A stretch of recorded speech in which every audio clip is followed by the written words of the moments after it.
Donc, Sinajib, un petit mot sur les présentations qui ont été faites, sur votre travail au sein de Building Smart Morocco et aussi votre travail dans Building Smart International.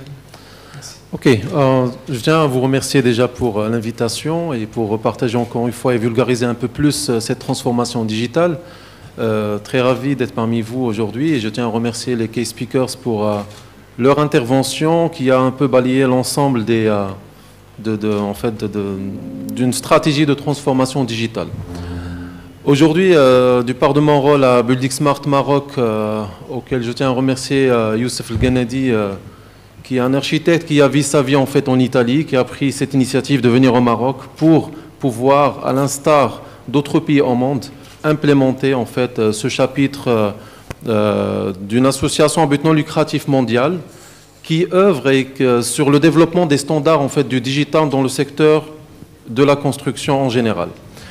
Donc au départ c'était juste une idée, on y a cru et on a mis en fait avec la passion qui nous a animés au départ pour pouvoir prendre le relais à l'échelle africaine et pourquoi pas tirer vers le haut et assurer une bonne transformation digitale pour notre pays. En étant avec la casquette aussi Building Smart International, je dis qu'on n'est pas trop loin à l'échelle africaine. Donc ce qui est important, c'est qu'il y a trois éléments qu'il faut mettre en place. C'est l'homme, l'humain et la technologie. Parce que la technologie à elle seule ne va pas servir à grand-chose, même si on investit beaucoup d'argent, ça serait un investissement perdu. Donc il faudrait... le mot stratégie, il va revenir plusieurs fois. Il a été par Youssef, par Lota, par aussi Franco. C'est une stratégie qu'il faut bâtir selon son besoin dans l'écosystème. Un architecte, il aura sa propre stratégie, différente d'un autre ingénieur, ou même différente d'un autre architecte. Parce qu'on verra qu'il y a des architectes, notamment comme Chérif, il est passionné par tout ce qui est développement informatique, il ne fait pas de l'architecture traditionnelle. Donc aujourd'hui, Franco aussi, c'est un architecte.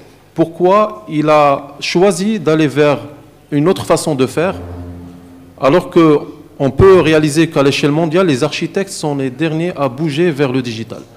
Donc, pour résumer un petit peu, je pourrais dire que c'est un travail de longue haleine, on le sait tous, c'est de la collaboration aussi, et c'est de la passion, c'est du sérieux, c'est du travail qu'il faut mettre en place, en s'alignant aux standards internationaux, et chose qu'on va peut-être débattre un peu plus, au fur et à mesure qu'on va avancer, Inch'Allah, les discussions. Merci, Sinajib. Merci.